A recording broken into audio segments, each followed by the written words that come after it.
So we're going to explore this topic of, she says, why is, there we go. Right, so first off, let's get Menti going. So Menti is an app on your phone. So if you show your camera to this QR code, it will take you straight to the link. And if you open that up, you should see this question.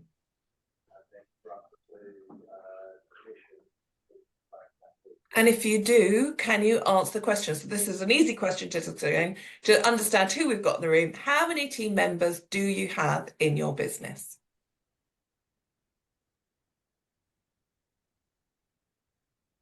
And we'll just see how many we've got around here.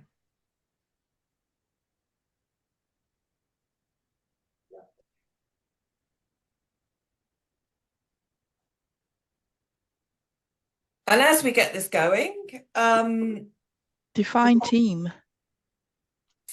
In your business, the business that you are talking about or you're thinking about for this, so your whole business.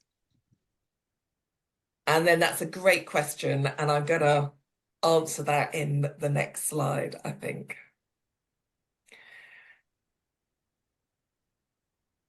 Great, I'm glad to see some more coming in there because my sessions are all about participating, and I reckon we've got probably 9 of you on here, so I need about 9 responses. We're getting to 6. Mark, I'll give you a let if you're not able to Zoom and vote on the same device, which I imagine might be tricky. So we've got... I can't do it on the same device, unfortunately. Yeah, no, that's fine. That's fine. So we've got between 3 and 104. Great. Who's the 104? Who's got 104? Me, Claudia. Oh, Claudia. Excellent. Great. That's a great range. 4 to 104. 3 to 104. Brilliant. So that's our total team. Now, when we're thinking about having effective teamwork, I want us to think a little bit about which team, and you don't have to focus solely on this team, but when we're working in teams, and you're all the leaders of your businesses, we have a leadership team, and this is the most generic org chart you could imagine. So we've got, the leader and their heads of departments. That is a team. But a lot of people, as I'm illustrating here, like the ops leader here, they also have their own team. And this can create an interesting dynamic in businesses because this ops leader has got a team that they're part of in terms of the leadership team, and they've got their operational team. And sometimes, almost always, I would say, one of those teams has priority. And what you want or you're looking for as a leader of your business sitting in this box is that your leadership team are prioritizing this red circled team. And whilst actually naturally they might have more affinity with their own team. I can actually hear somebody's got a little bit of background noise going on. I wonder if you could mute if that's you. Thank you. I think that's gone. Great. Oh no, it hasn't gone. If you could mute, if that's you. So start thinking about how many teams. So Claudia, your question was a great one. Which team? It's a very good question. What we're going to talk about is going to apply to all teams. But I think when you're working with a team, it's really important that people know which team they're in that moment, and where their ultimate loyalties lie. Because if you're driving the business with a team, you want them on this team. Does that make sense? So, one thing to consider is who is in your team. So, we naturally probably have gone to how many employees you've got in your team. And that, if you've got a larger number, is probably the number that you can stay with. But often I find smaller organizations, you might only have 3 or 4 employees, but actually you've got some contractors, some subcontractors who do a lot of work with you. And actually you should probably consider them as part of your team. You might have some outsourced support. Some of you I know have got a coach. Who you may or may not consider as part of your team. And then we might have some others. Somebody's got an other, so I'm curious to know. Do you want to just pop in the chat what your other is, whoever had the other, or shout out as to what other type? But it's interesting that actually we can actually think a bit more holistically about who is in our team and how they're working as a team. Oh, we've got a couple of others. Good. So everybody, we've got a lot of everybody who's voted so far has got employees. 4 out of 5 of you have got contractors, so that's quite a common part of the team. And then we've got some other elements too. So as we're going through our session this morning, do think about all those different components of your team as we're going through. So let's start looking at our model. And as we go through the model, what I'm going to do is illustrate this with experiences and observations I've had in my role as a business coach over the last 8 years, and also from my prior corporate HR career. If the scenarios there, I will bring them in, and any other scenarios I've encountered to help bring this to life for you. So essentially, we've got a simple model here where there are 5 dysfunctions of a team, 5 barriers that get in the way of a team working as well as possible. And not everybody even has the opportunity of working in a truly effective team, because I think that is quite rare. So some of you might feel you have had that. Some of you might feel you're currently in that scenario. We've got a fantastic team that's working absolutely super well-oiled wheels at all times, maximum support, etc. But usually I would say we're not there. There's always elements that you feel, this could be better, etc. So at the bottom, the foundation of, and the foundation of all dysfunctions is this absence of trust. And trust is quite an emotive word, I think. If you're going to say, I don't trust my team, I'm sure a lot of you are sort of feeling a bit, oof, that's a bit strong, Helen. Where we're coming from here is the sense that when we fully trust our co-team workers, we're in a place where we can be truly vulnerable with them, where we can share our concerns, we can share our hesitations, we can share our lack of capability, feeling a bit short of experience, and we're comfortable to do that. But where there's an absence of trust, we find we get this situation of invulnerability. People are not prepared to be vulnerable, Right. and hold things in. So this absence of trust, I love this image, nicely shaking hands on a deal, and both of them have got a dagger behind their back. Extreme sense. But what happens in an absence of trust is people are hiding their weaknesses and their mistakes. So do you have people on your team, you ask them to do something, do you feel comfortable, are you confident to do that? And they go, yeah. And you're thinking, didn't know they'd done that before, never mind, let's give them a go. Or you think, great, they're doing it. And then a week goes by and not much has happened, and you're going out, and then you discover maybe they don't actually know exactly what they're doing. You find there's a mistake. I have a client who's just discovered a huge number of mistakes an employee has done, or rather not done, things they've not done, and having left, it's all coming out. When people are hiding stuff, we've got an absence of trust.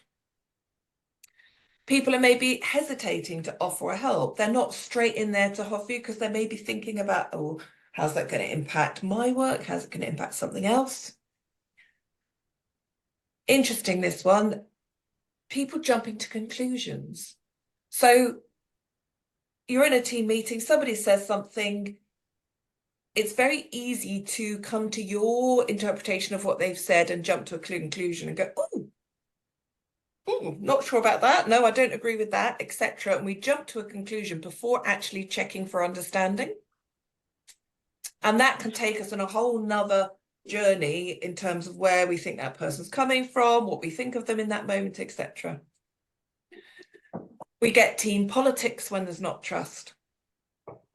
And in the sense of these 5 dysfunctions, we're talking politics is where people are behaving or saying things to be seen to be saying them, rather than just genuinely being themselves.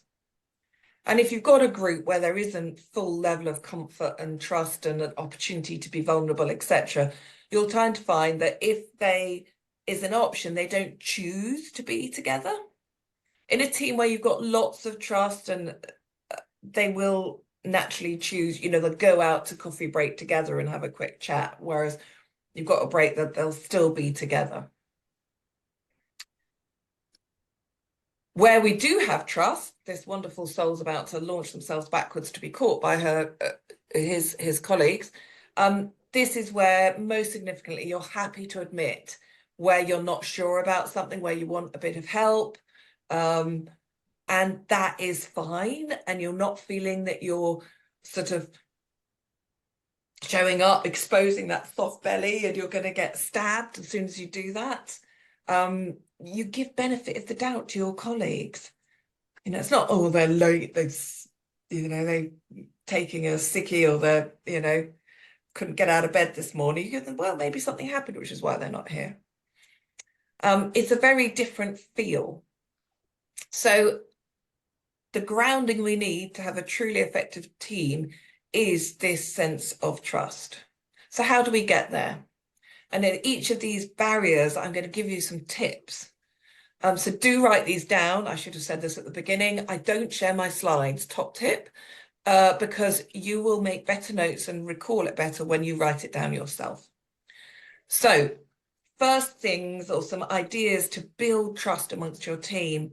First off is sharing stories, sharing personal stories, sharing challenges that you've overcome in a safe environment where they're just exposed. It doesn't have to be the most personal of stories, but there's an edge to it. There's something a little bit emotive about it for the individual, and they're choosing to share it with the group in a facilitated way. And you really get to know someone to the different level when you do that.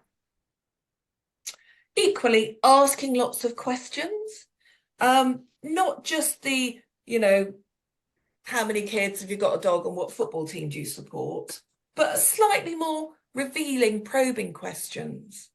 What's your biggest challenge you've overcome? It sounds a bit like an interview question though, but really understanding, what was your biggest hope when you joined the business? Or just getting to a bit of what they feel, their experience, getting a little more into those questions.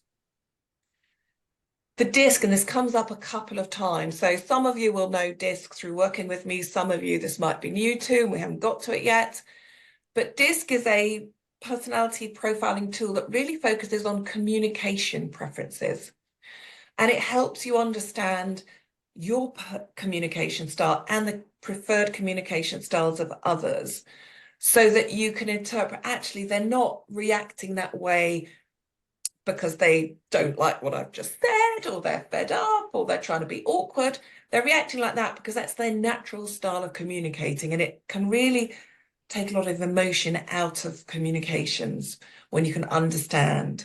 And the great thing about DISC is it's a tool where actually you can quite easily, from observing behaviours of others, work out probably where their preferences are. So if this is something of interest to you with your team, then do pop something in the chat, drop me an email, let's get in contact and I can help you through with that. But it's a fantastic tool to really help understand others. And finally, doing some activity together. Now, I have a bit of a bee in my bonnet about team building activities. For me, an activity that is going to build trust is not one where you're going out for beers in the afternoon. It's not one where you're doing individual laps around your go-karting, trying to get the quickest win. It's something where you are building, creating, solving something together. So you are going to see different people's contributions. You are going to have interactions from everybody. So when you're doing a team building exercise, do and make sure it allows you to do that. So those are 4 different types of things you could do to start to build trust.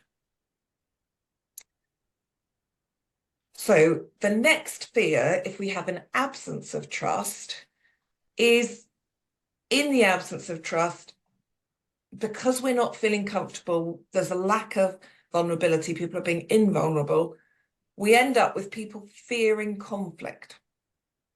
So they don't want to, they're not prepared to express what they're thinking because they don't want to be vulnerable. And this fear of contact means they do that even more. They don't want to openly disagree or openly challenge. And I am sure almost all of you will have experienced this at some stage. You get agreement in the meeting, and then it's only afterwards when there's not much action happening, or you hear it on the grapevine, so and so doesn't agree with that, or they come around afterwards and go, well, I think that was a silly idea. And what you end up with is this artificial harmony is what you see as the leader, because they agree in the moment, but actually it's not genuinely there. And it's not genuinely there because people aren't prepared to discuss their controversial points of view, the controversial topics, and they just let it pass. Which means actually there's no life to those meetings. They're a bit boring because nobody's really saying anything because they're fearful of saying something. Anybody sat in those kind of meetings?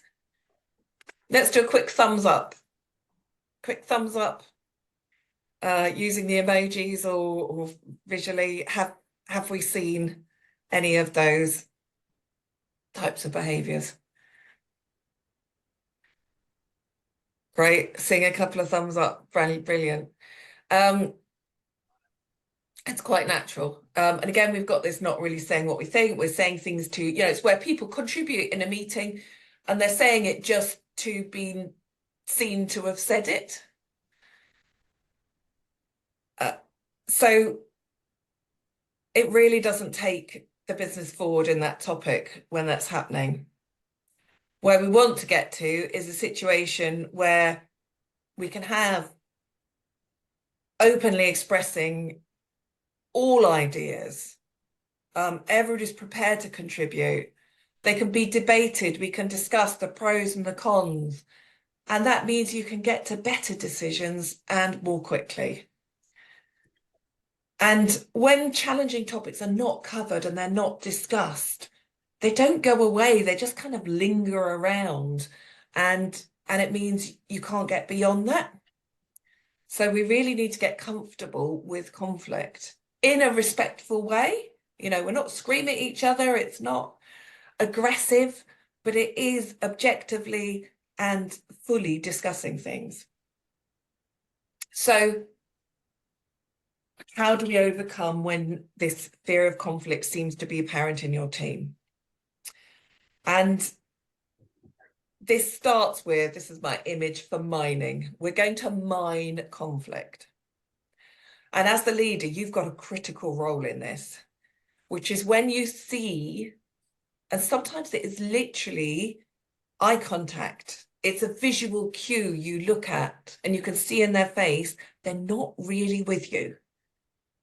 And when you see that, it's really easy to just sail straight on by and leave that moment. But actually, you've missed that opportunity. Your opportunity as a leader is to boldly go and just say, Joe, looks like you're not quite on board with that one. I'd love to hear what you're thinking. Yeah? Just call it out in a nice way.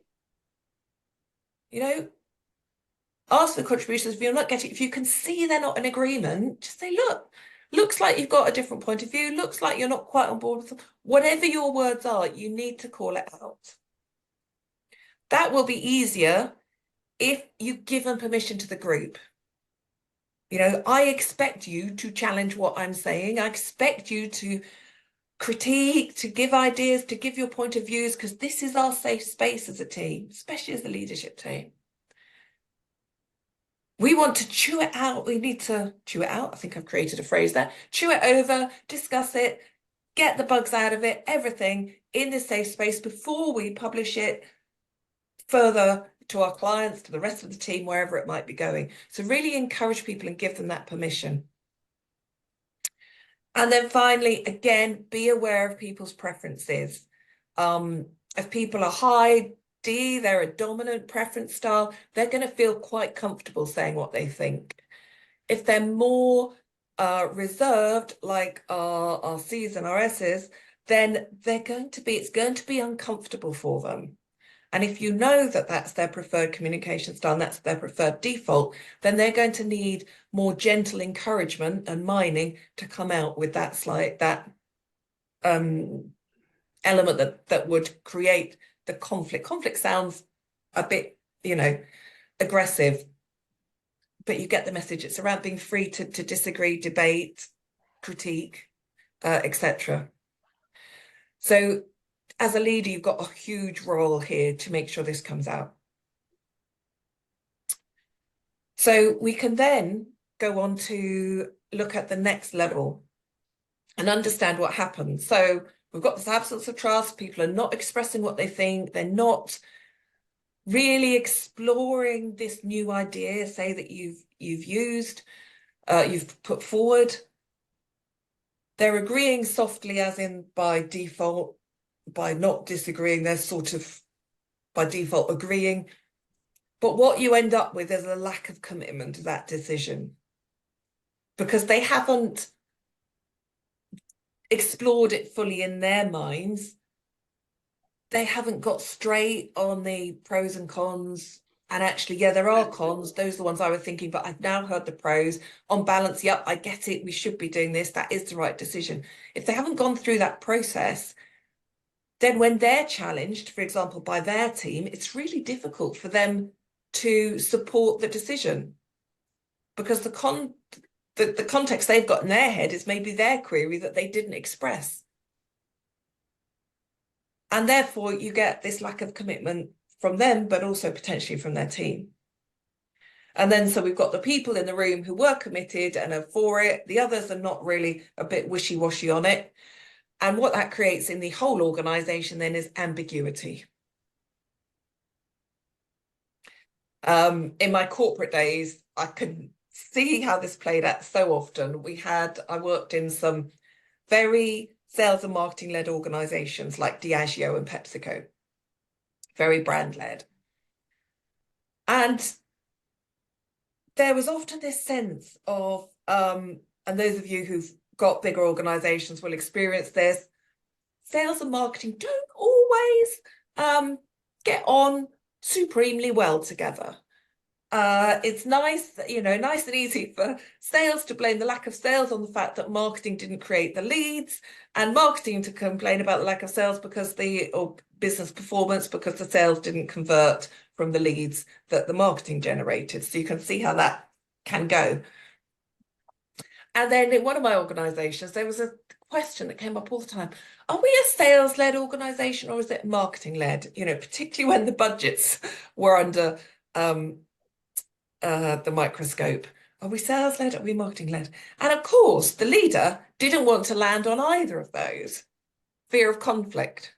They didn't want to upset anybody or put one above the other. So it wasn't ever discussed. It was discussed a lot amongst their teams, grassroots level, in the leadership team, not discussed. And what this created was a whole load of ambiguity. well, we said we were doing this. Oh, we're not doing that because we're now doing a bit over here on sales, but we said we were going to do that, but there's not enough money to be able to do it, you know, and a mess. So that's what happens when we have a lack of commitment.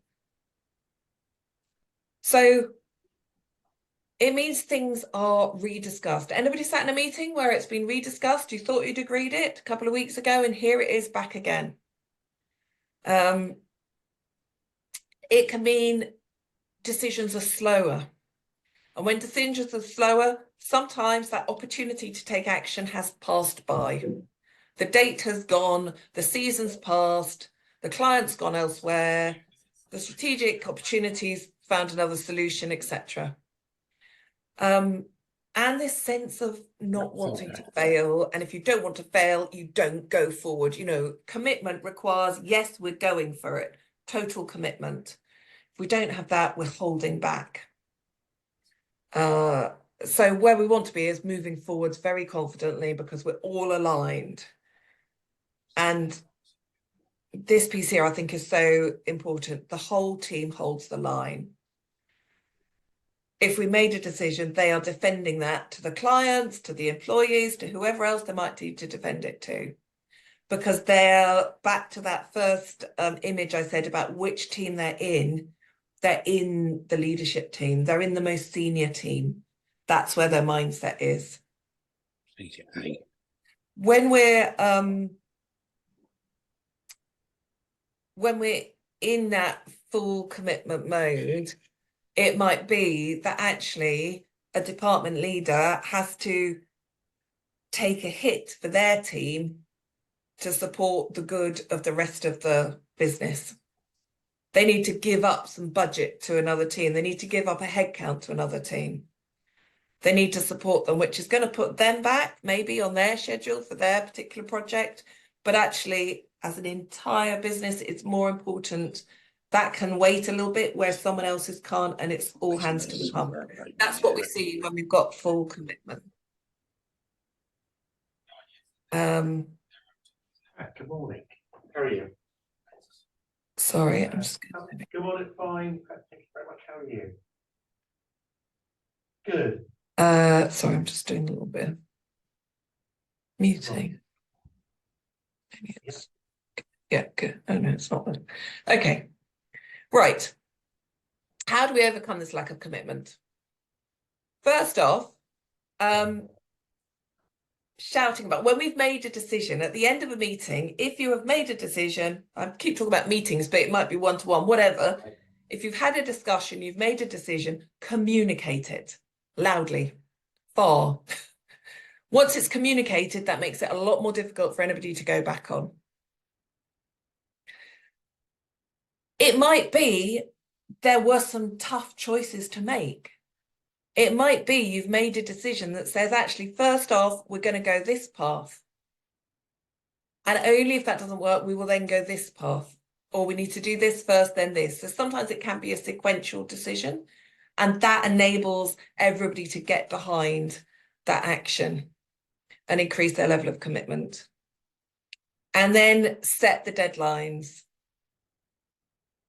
We've got a commitment and it's going to happen by when. We've got that really clear. Because if we make a commitment, there's no time to it. Is it going to happen?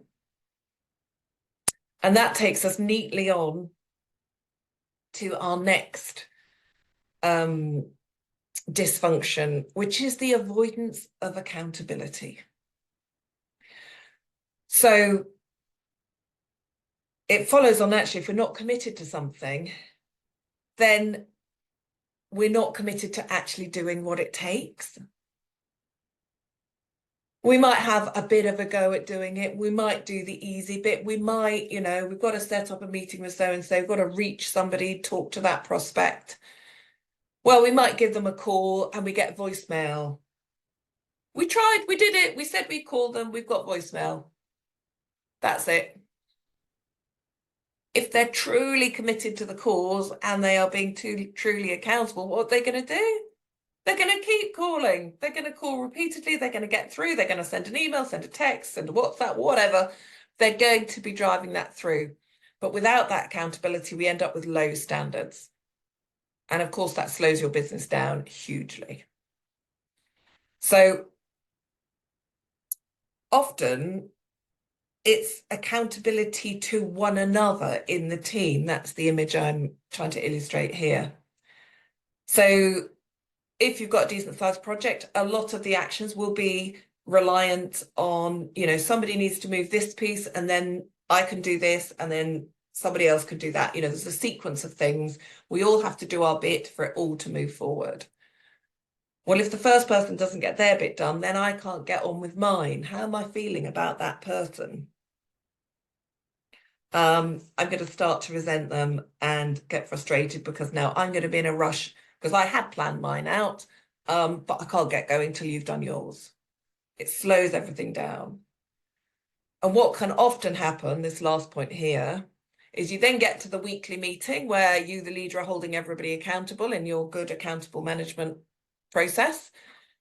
And so I go, no, sorry, I haven't done it because Jane over there hasn't done the bit before. And that puts it all back on you, the leader. Anybody had that? And you feel like, goodness me, I'm just chasing people up all the time. If we go right back to the bottom of our triangle, if we have got a sense of trust, we are comfortable with a bit of conflict, bit of straight talking, shall we say, then what I'm looking for is peers to have that conversation directly with each other. Jane, where are you at with this? Because I really need this done before I can do this. Please, there's no rule that says you can't chase your peers to get their stuff done so you can get yours done. That's taking true accountability. And that's what we're looking to see. Where they're holding each other accountable. Because then it actually pulls everyone up. And those who might be less strong will feel then when everybody's done it that they need to do it. I do a classic case. I run a employee engagement program with a lot of accountability and typically with teams of 10 to 12 employees in an intact team. And each week, each member of the team has at least one action to do that they volunteer, they come up with the action and they commit to do it. And obviously the goal is the week after it's all done. And I have literally a list of the names that goes on the screen. And if they've done it, they're green. And if they've not done it, they're red. Now, the first week we do it, typically it's about 50-50. Half of them have done it. Actually, on a good day, half have done it. And a lot of them haven't done it. First week, then they see they're up on the big screen in red as not having done it. Very public accountability. Next week, we get a few more done. By the third or fourth week, there is a lot of peer accountability to get that score sheet all green, as you can imagine. And when it's been green for a week, my goodness, you do not want to be the one who turns it red by not doing it. So you get some real positive peer pressure. By holding each other accountable, we also find out problems. There might be a genuine reason why they haven't done it. But instead of waiting till the next weekly, fortnightly, monthly check-in to find out that it hasn't happened or there's an issue or whatever, we can find out much earlier and deal with it much earlier. And therefore, we're not having to do all of this can happen. It will pull performance up before we've even got to thinking about formal performance management. So creating a sense of accountability is huge. How do we get that going? Having some real solid shared goals amongst the team. If your leadership team doesn't own any shared goals, the likelihood of them working towards that is going to be very low. It needs to be something that they can all see how they can impact. So really think, and now is a great time of year to be doing this. We're at the beginning of the year, the calendar year anyhow, beginning of a quarter. What are the shared goals of your team? Then create a plan as to how things are going to get done in steps break it down, and then have a checklist and regularly check in. Is it done or not? I mean, how many of you at the end of any kind of meeting actually list out what are the actions, and next time you meet, do you actually go through and check that those actions have happened? That's, you know, the 101 of this. So we're hopefully building accountability. But if we don't have inability, sorry, if we don't have it, if we've got avoidance of accountability, then what we end up with is just a lack of focus on results. Because if we were the one who just left that one voicemail, we're not really going to focus on the sales number because we know we only sort of half did our bit. And if we're getting low standards, what happens is people start to protect themselves. I don't want to be the one who is seen as the one doing that. So I'm going to just put some distance between myself and this project. And I'm going to look after myself and my team rather than the overall goal that we were doing. I'll get my stuff done, but I'm not going to help them because I want to just protect myself, my promotion prospects, my whatever it is, my bonus, etc., which is not what we're looking for from a genuine teamwork. Genuine teamwork is, as I say. So now we've seen the model. Let's have another thumbs up. How many of you feel you have truly worked in a team where none of these dysfunctions were visible?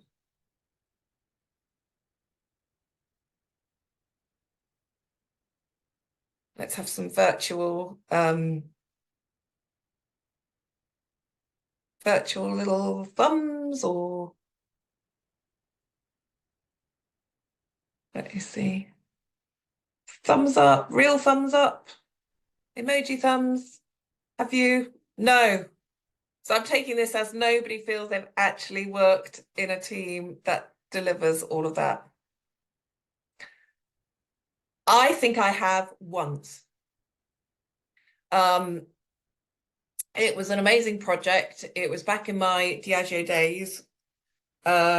We were setting up a shared service centre for IT and finance processes, and it came out of a restructure. So I was part of the HR team. There were 4 of us in it, and we all signed up to it. This is interesting. We all signed up to it before we knew the location of this shared service centre. It could have been anywhere globally. We signed up to it, said, yes, we'll do the role. Maybe we're just a bit stupid. Anyhow, it turned out this shared service centre was going to be in Budapest, Hungary. And there was our boss and three of us senior HR people to do it. None of us had worked together before. And our mission was to take this shared service centre. The building was a concrete shell, and we had to get it operational in 6 months with about 270 employees. So quite a task. And we each had I was on the employee offering and the terms and conditions and how it was going to run, the culture of it. It was an SAP run thing. So one of my colleagues was on the SAP training and the other was on recruiting 270 people. We had our first trip to Budapest. None of us had ever been to Hungary before, and of course, none of us spoke Hungarian. Any of you will know or may know that Hungarian is actually in Cyrillic. So when you look at it, you have absolutely no idea what any word means at all. So we were given a driver for the day from the Budapest Centre of Commerce or something. Anyhow, we said, take us to the university. We need to recruit people. The university is a good place to start. We get there. We get this gorgeous grand hall. Everything, all the departments, of course, including the careers department, is in Cyrillic. How are we going to find a careers department? So there's 3 of us. And I'm going, oh, ISEC initials. I know of them. I've heard of them. Let's find them. We kind of guess. We think maybe we'll see that word in the lift. We bumble our way around this university, find somebody who speaks English, and the rest is history. We somehow managed to secure a really good spot the last spot in their careers fair that is like 2 months later. And so it goes on. We have to do find out about employment law. We find out actually they're quite loose on their employment law. We have to talk to 3 lawyers to find out what it really is. And at all times, we were checking in with one another because our projects overlapped. I got so far with my policies and then went, I need to know what culture we're creating there. And Audrey doing the training went, well, I need to know what culture it is about how we're doing the training. So then we went off and did a little side project. How do we create the culture of this thing that doesn't even exist? And then the facilities guys came along and said, we need to know where the plugs are in the building. And like, we haven't even designed the structure. So we then go, oh, right, team, we need to work out how many people in a team, how many teams, and where are they located as to where we're going to put the plugs. So it was incredibly fluid. And I think because we all knew we didn't know it, there was complete openness and complete support because none of us could do our work stream without the others. One person cannot recruit 270 people on their own.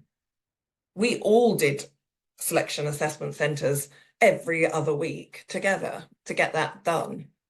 So it was truly an amazing team, but it does not happen very often.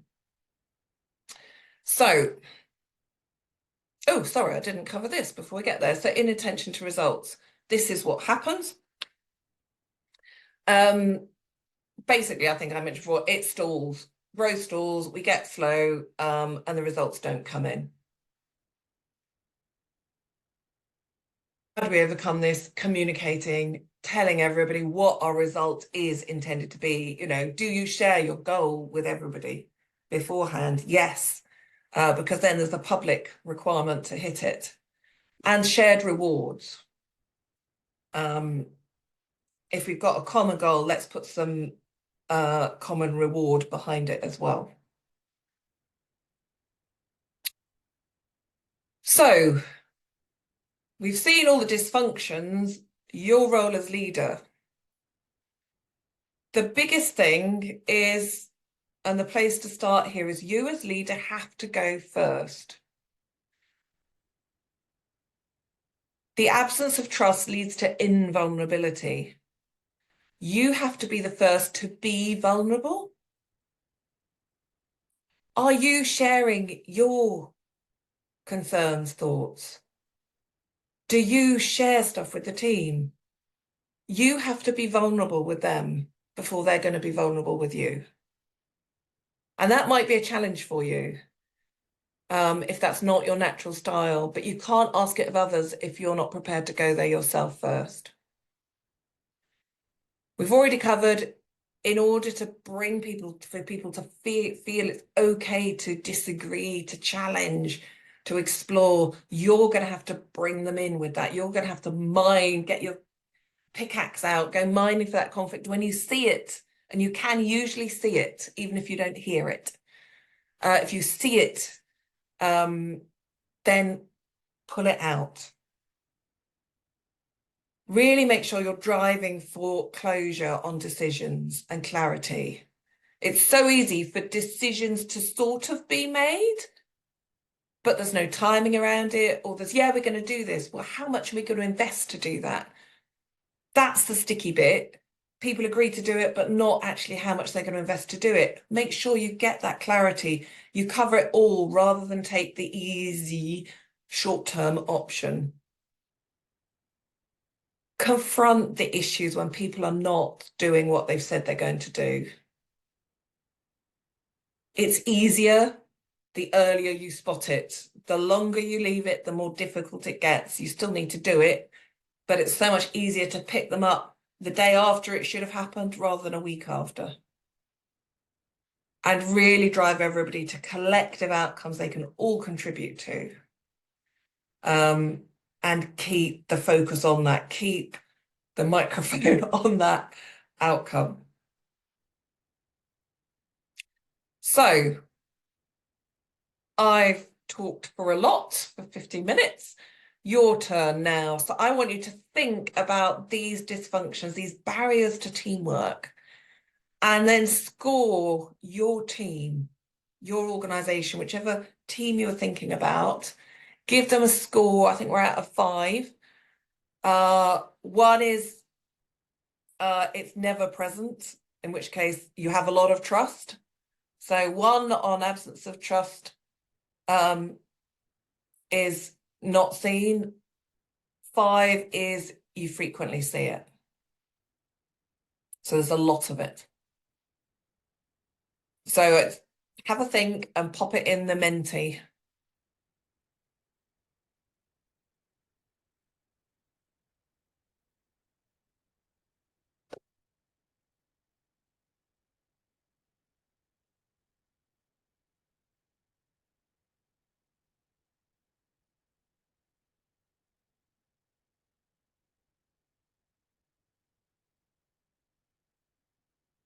Oh, good results coming in. Fear of conflict leading the way.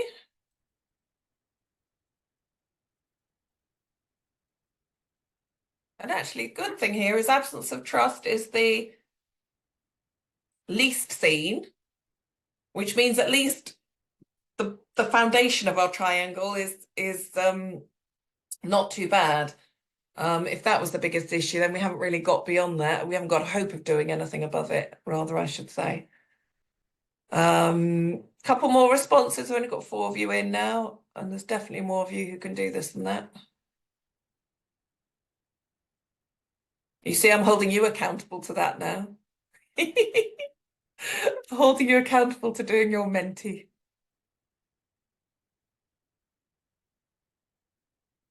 Oh, avoidance of accountability.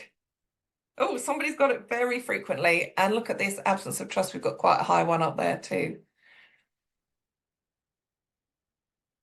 Okay, 5 of you voted now. So keep having a think about that. And then my question now for you is, what is the first step you're going to take with your team, having listened to this webinar for 55 minutes? What are you going to do? Because it's been lovely having you with me. But it's only a good hour of your time invested if you do something with it.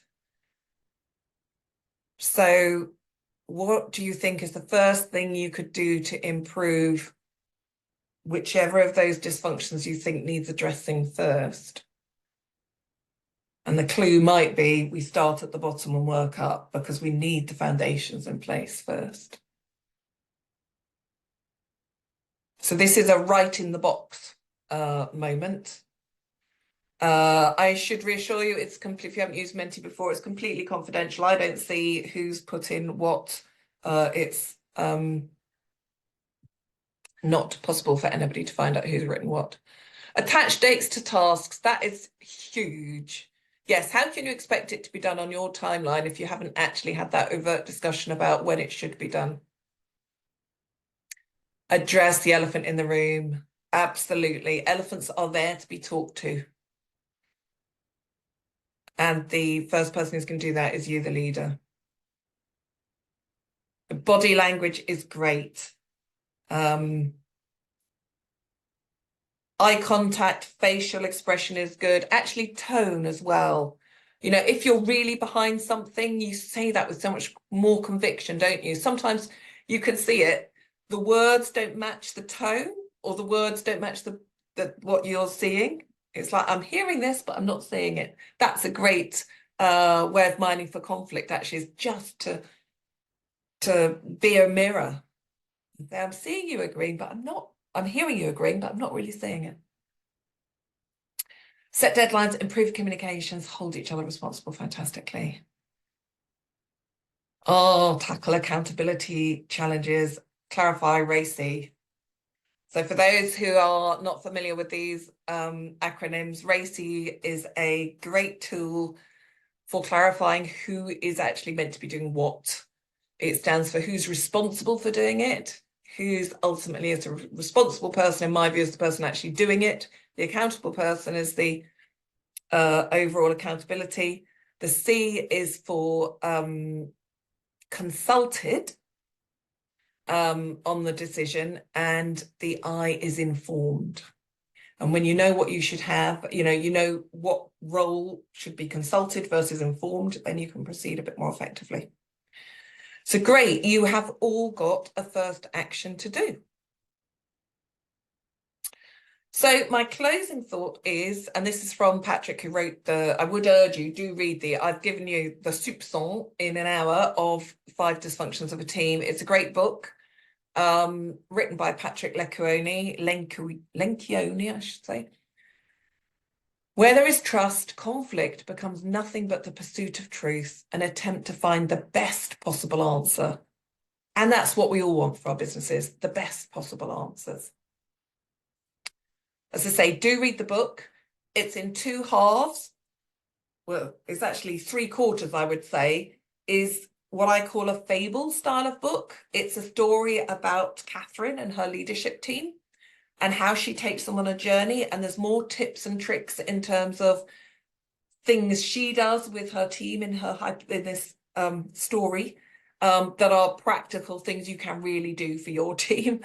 And then the back 1/4 is more the theory behind it. So it's a very readable book. So you've got your first actions. You've probably got more than 3 in your notes, or certainly more than that first one. So also look at what else do you want to get done. Give yourself, what could you get done in the next 2 weeks? I'm going to give you a deadline. Nothing but the coach here. So what can you do in the next 2 weeks to move this forward in your organisation? And I am very happy to give you a call in 2 weeks and see if you've done it.